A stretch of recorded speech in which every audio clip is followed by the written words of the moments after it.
सार वचन राधा स्वामी वार्तिक भाग पहला दफा 32। पंडित और सन्यासी और साधु और मौलवी जो अगुआ और चलाने वाले वेद मत और कुरान के थे, वह इस वक्त में आप इस दौलत से बेनसीब हैं और आप सबसे ज़्यादा दुनिया के भोग विलास और लोभ और मान बड़ाई की चाव में फंस गए हैं। फिर अब कौन है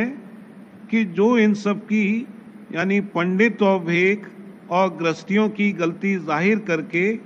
इनको सीधा रास्ता बतलावे। यह काम सिर्फ संतों का है, और जो कोई इस वक्त में उनके वचनों को अच्छी तरह समझ करके उनका अभ्यास यानी साधना करेगा, बेशक वह मन के फरेब और माया के जाल से बच जावेगा। नहीं तो हरेक को अपने अपने काम का इख्तियार हासिल है। इस मामले में जोर और जबरदस्ती नहीं हो सकती है। दफा 33। संतों की दया में कुछ शक नहीं कि उन्होंने आजकल के जीवों के वास्ते थोड़े से में खुलासा सच्चे मत और मार्ग का और सीधा और सहज रास्ता मालिक की प्राप्ति का प्रकट किया। यानी अगले वक्त में अभ्यासी मूल चक्र यानी गुदा चक्र से अभ्यास शुरू करते थे और बड़ी मुश्किल के साथ बहुत अरसे में कोई छठे चक्र तक और कोई खास सहज दल कंवल या त्रिकुटी तक पहुंचकर जोगी या जोगेश्वर गति हासिल करते थे। अब संतों ने शुरू अभ्यास सहज दल कंवल से कराया और बजाय अष्टांग योग यानी प्राणायाम के, जिसमें दम रोकना पड़ता है, सहज योग यानी सूरज शब्द का मार्ग जारी किया। इस अभ्यास को हर कोई कर सकता है और नफा इसका प्राणायाम और दूसरे अभ्यासों से मिसल मुद्रा और हठ योग वगैरह के बहुत ज़्यादा है। बल्कि इन सब अभ्यासों का फल सूरज शब्द मार्गी को उसके रास्ते में हासिल होता चला जाता है। इसका मुफस्सिल हाल आगे वर्णन किया जाएगा। दफा 34।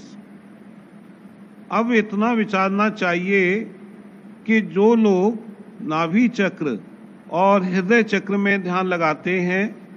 वह स्थान असली से किस कदर दूर हैं। यानी जो वह स्थान फतह भी हो जावे तो जो कुछ की उनको हासिल होगा वह अक्स यानी छाया स्थान असली की होगी। सो फतह होना उन स्थानों का यानी हृदय कंवल और नाभि कंवल का भी इस वक्त में बहुत मुश्किल हो गया है, क्योंकि प्राणायाम या मुद्रा का अभ्यास किसी से बंद नहीं पड़ता है, और जबकि इनको भेद स्थान उल्वी का बिल्कुल मालूम नहीं हुआ और दर्जात सिफली को ही उन्होंने दर्जात उल्वी और सिद्धांत समझा, फिर वह किस तरह धुर स्थान पर पहुंच सकते हैं और कुल मालिक का पद उनको कब हासिल हो सकता है। इसी वास्ते संत जो कि सबसे ऊंचे और महानिर्मल और पाकिस्तान सतनाम और राधा स्वामी पर पहुँचे, फरमाते हैं कि दुनिया के लोग सब भूल और भ्रम में पड़े हैं। मालिक उनका कहीं है और वह कहीं तलाश करते हैं। सो यह तो हाल उन लोगों का है जो कि थोड़ी बहुत अंतर्मुख पूजा और सेवा और ध्यान करते हैं या छठ चक्र के बीनने में लगे हैं, और जो बाहर मुखी हैं यानी तीर्थ और व्रत और मूर्ति पूजा में अटके हैं, वे तो किसी गिनती ही में नहीं हैं, यानी बिल्कुल गफलत और अंधेरे में पड़े हैं। और जो उसी काम में लगे रहेंगे और खोज असल मालिक का नहीं करेंगे, तो सच्चे मालिक का पता और दर्शन हरगिज नहीं पावेंगे। दफा 35। खट चक्र यानी गुना चक्र से सहस्त्रदल कमल के नीचे तक 6 चक्र गिनती में हैं। बड़े अफसोस की बात है कि जो मालिक और कर्ता ऐसा बड़ा और मेहरबान और दयाल है कि जिसने सब रचना पैदा की और मनुष्य को उत्तम देही दी और तरह तरह और किस्म किस्म की चीज़ें और सूरतें पैदा की, उसको लोग पत्थर या धात की मूरत में या पानी जैसे गंगा जमुना नर्मदा में या दरख्त जैसे तुलसी या पीपल में या जानवरों में जैसे गाय और हनुमान और नाग में थाप कर पूजते और ढूंढते हैं। इन सबसे तो प्रत्यक्ष सूरज और चांद और इंसान खुद आप ही बड़ा है, तो मालिक की पैदा की हुई चीज़ों को खुदा और मालिक समझकर पूजना और असल मालिक का खोज न करना, बल्कि अपने हाथ से बनाई हुई चीज़ों को आप ही पूजना किस कदर गफलत और नादानी और बेपरवाही जाहिर करना है कि उत्तम नरदेही पाकर उसको मुफ्त बर्बाद करके अरम गति को पाना और 84 की नीच जोन और नरकों में जाना। इससे बड़ा गुनाह और पाप जीव की निस्बत और क्या होगा। अगर सच्चे मालिक की खबर होती तो उसका कुछ खौफ और इश्क दिल में पैदा होता और उन चीज़ों में कि जो बनाई हुई आदमी के हाथ की हैं कैसे डर या प्रीत पैदा हो सकती है। प्रेम पत्र राधा स्वामी तीसरा भाग वचन 26वां। राधा स्वामी मत वालों को अपने उद्धार की निस्बत किसी तरह शक और संदेह मन में नहीं लाना चाहिए, क्योंकि जो कोई राधा स्वामी दयाल की शरण लेकर सूरज शब्द का अभ्यास करेगा उसका पूरा उद्धार 1, 2, 3 हद 4 जन्म में जरूर हो जाएगा। राधा स्वामी मत में बाहर सत्संग और अंतर में अभ्यास सूरत और मन के ऊंचे देश की तरफ चढ़ाने का कराया जाता है, और भेद कुल्ल मालिक के निज धाम का जो कि सूरत का निज देश है और भी रास्ते की मंजिलों का समझाया जाता है कि जिससे अभ्यासी रास्ते में कहीं न अटके और हरेक मुकाम को तय करता हुआ धुरधाम में पहुंचकर राधा स्वामी दयाल का दर्शन और उनके चरणों में बासा पावे। जो कि राधा स्वामी मत के सत्संगी कुल मालिक राधा स्वामी दयाल का इष्ट बांधकर और उनके चरणों की शरण दृढ़ करके उनके निज धाम में पहुंचने की आशा रखते हैं और उसको दिन दिन बढ़ाते और मजबूत करते जाते हैं, और जिस कदर जिस किसी से बन सकता है उसी मुआफिक रोजमर्रा अभ्यास सूरत और मन के उसी तरफ के चढ़ाने का करते हैं। इस वास्ते उनके मन में तड़प और बेकली ऊंचे देश की तरफ चलने और चढ़ने की बराबर लगी रहती है। सूरत शब्द योग का अभ्यास असल में जीते जी मरने का अभ्यास है,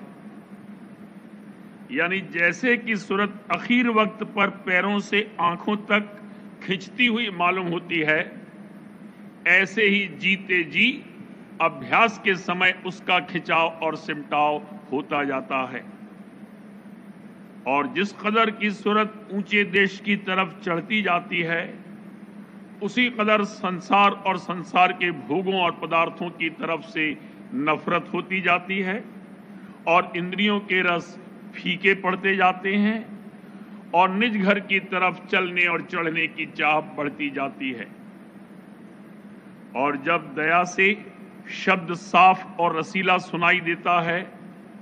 या कुछ प्रकाश और नूर नजर आता है, तब प्रेम और उमंग वास्ते प्राप्ति दर्शन और ज्यादा चढ़ाई के बढ़ती जाती है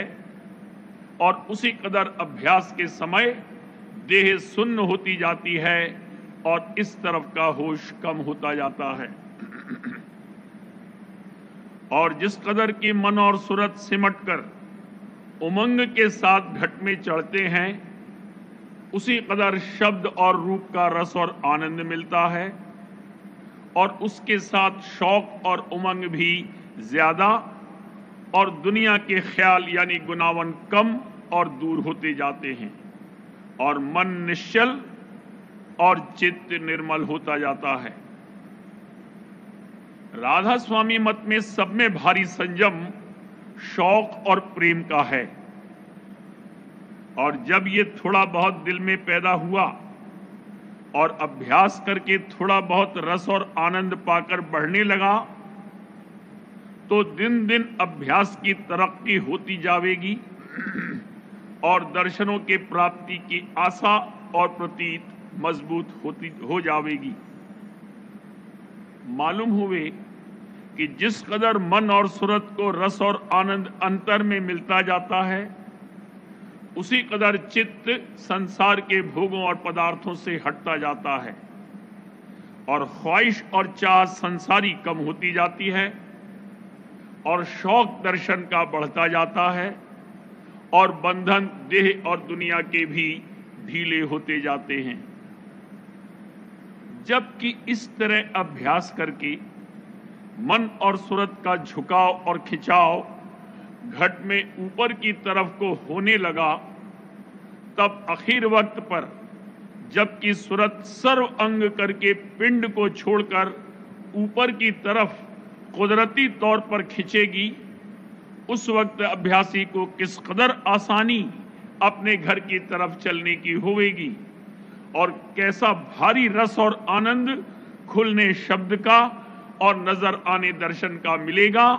कि जिसको पाकर सूरत निहायत उमंग के साथ ऊपर को चढ़ेगी और जहां सत्य पुरुष राधा स्वामी दयाल और संत सदगुरु मुनासिब समझेंगे, उसको ऊंचे और सुख स्थान में बासा देवेंगे। ये हाल गहरे अभ्यासियों का होगा और जो कम दर्जे के अभ्यासी हैं, उनकी भी सूरत उसी तरह शब्द और स्वरूप की मदद पाकर ऊपर की तरफ को उमंग के साथ आखिर वक्त पर मामूल से ज्यादा चढ़ेगी और सुख स्थान में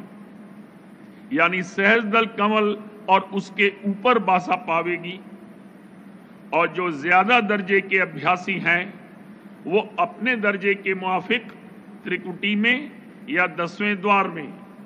और जो अव्वल दर्जे के हैं वो सत्यलोक और राधा स्वामी पद में बासा पावेंगे। खुलासा ये है कि सूरत शब्द योग का अभ्यासी चाहे जिस दर्जे का होवे और जिसने सच्चे मन से राधा स्वामी दयाल की शरण ली है, वो सहजदल कमल के नीचे नहीं ठहरेगा। वो राधा स्वामी दयाल की मेहर और संत सदगुरु की दया से इस मुकाम के ऊपर और ऊंचे से ऊंचे मुकामों में अपनी भक्ति के मुआफिक दर्जे पाता हुआ एक दिन धुरधाम में पहुंच जाएगा और इसी का नाम पूरा उद्धार है। हरचंद मन और माया और काल और कर्म भक्ति की तरक्की में अनेक तरह के विघ्न डालते रहते हैं, पर जिस किसी के हृदय में सच्चा शौक अपने जीव के उद्धार का दया से पैदा हो गया है, उसका रास्ता रोक नहीं सकते, बल्कि कुछ अरसे के अभ्यास के बाद वही विघ्न अभ्यासी के मददगार हो जाते हैं और इस तौर पर राधा स्वामी दयाल की दया से रास्ता सहज में तय हो जाता है। कुल मालिक राधा स्वामी दयाल इस कदर अपने भक्तों पर जो सच्चे मन से शरण में आए हैं दया फरमाते हैं कि सिर्फ उन्हीं का नहीं बल्कि उनके निज कुटुंबियों का भी जिस कदर मुनासिब होता है उद्धार फरमाते हैं। यानी उनसे अपने भक्त की सेवा लेकर या उसमें प्रीत लगाकर आखिर वक्त पर उनके मन और सूरत को सहज में थोड़ा बहुत चढ़ाते हैं और 84 के चक्कर से बचाकर और फिर नरदेही में लाकर सत्संग और भजन वगैरह कराते हैं। इस तरह उनके उद्धार का रास्ता जारी हो जाता है। ये खास दया किसी वक्त में जीवों पर नहीं हुई, जो कि अब कुल मालिक राधा स्वामी दयाल ने संत सदगुरु स्वरूप धारण करके जीवों पर आप फरमाई है कि जिस किसी ने सच्चे मन से उनके चरणों में थोड़ी बहुत भक्ति करी तो उसका और भी उसके निज रिश्तेदारों का बल्कि नौकरों तक का दर्जे बदर्जे उद्धार फरमाते हैं। मादे का खवास है कि जिस तरफ एक दफे रवां हुए तो बार बार उसी तरफ को वक्त मुकर्ररा पर रुजू करता है। जैसे एक बार मुसिल लिया जावे या फसद खोली जावे तो मादा या खून उसी तरफ को वक्त मुकर्ररा पर बारंबार रुजू करते हैं। फिर सूरत और मन जिनका निज घर ऊंचे देश में है, आखिर वक्त पर जबकि कुदरती खिंचाव अंदर में कुल पसारे का ऊपर की तरफ को होगा, किस तरह और तरफ को जा सकते हैं। पर शर्त यह है कि मन और सूरत में चाह और आशा अपने घर में जाने और अपने मालिक से मिलने की पैदा होकर जिस कदर मुमकिन होवे जीते जी मजबूत हो जावे। और जो घर का भेद नहीं मिला और जीते जी उस रास्ते पर चलना नहीं शुरू किया और आशा और वासना देह और संसार और उसके भोगों और पदार्थों में रही, तो वो मन और सूरत जरूर अपनी चाह और करनी के मुआफिक सहजदल कमल के नीचे जो शून्य है उसमें गोता लगाकर फिर नीचे की तरफ उतरकर किसी न किसी देश और जोन में बासा पावेंगे, यानी फिर जन्मेंगे और शरीर धारण करेंगे। जो करनी अच्छी है तो स्वर्ग आदिक और मृत्युलोक में नरदेही पावेंगे और सुख भोगेंगे, और जो नाकिस करनी है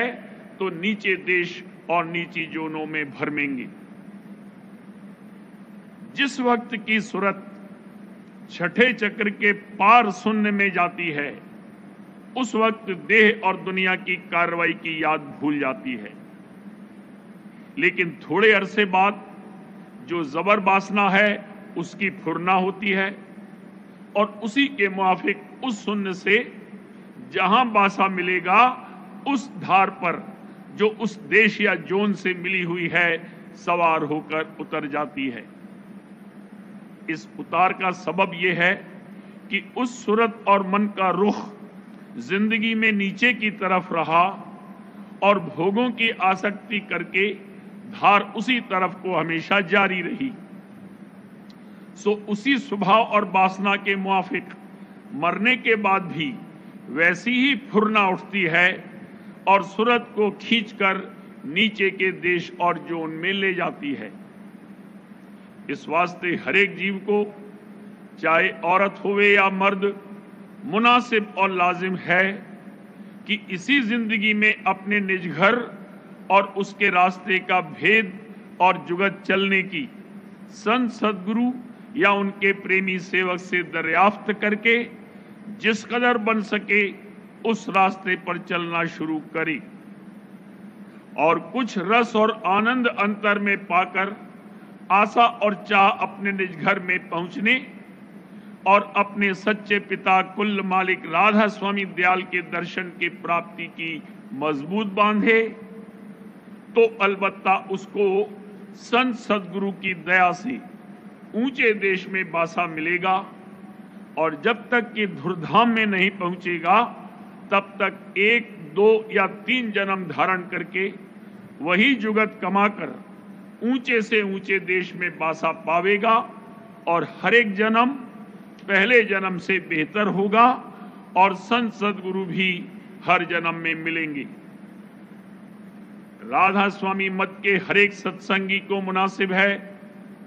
कि जिस कदर अभ्यास बन सके राधा स्वामी दयाल की शरण लेकर हर रोज बिला नागा करता रहे और सत्संग करके चरणों में प्रीत अप्रतीत बढ़ाता जावे और शक और शुभा या किसी तरह का संदेह मन में न रखे, तो राधा स्वामी दयाल मेहर से अपना बल देकर जिस कदर करनी मुनासिब और जरूर है कराकर एक दिन निज घर में पहुंचा देंगे कि जहां सूरत परम आनंद को प्राप्त होगी और जन्म मरण के दुख और देहियों के कष्ट और क्लेश से बिल्कुल छुटकारा हो जाएगा। इसी को पूरा उद्धार कहते हैं।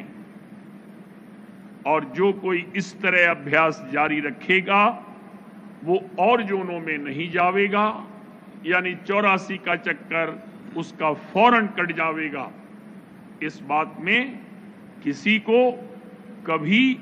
शक और संदेह न लाना चाहिए।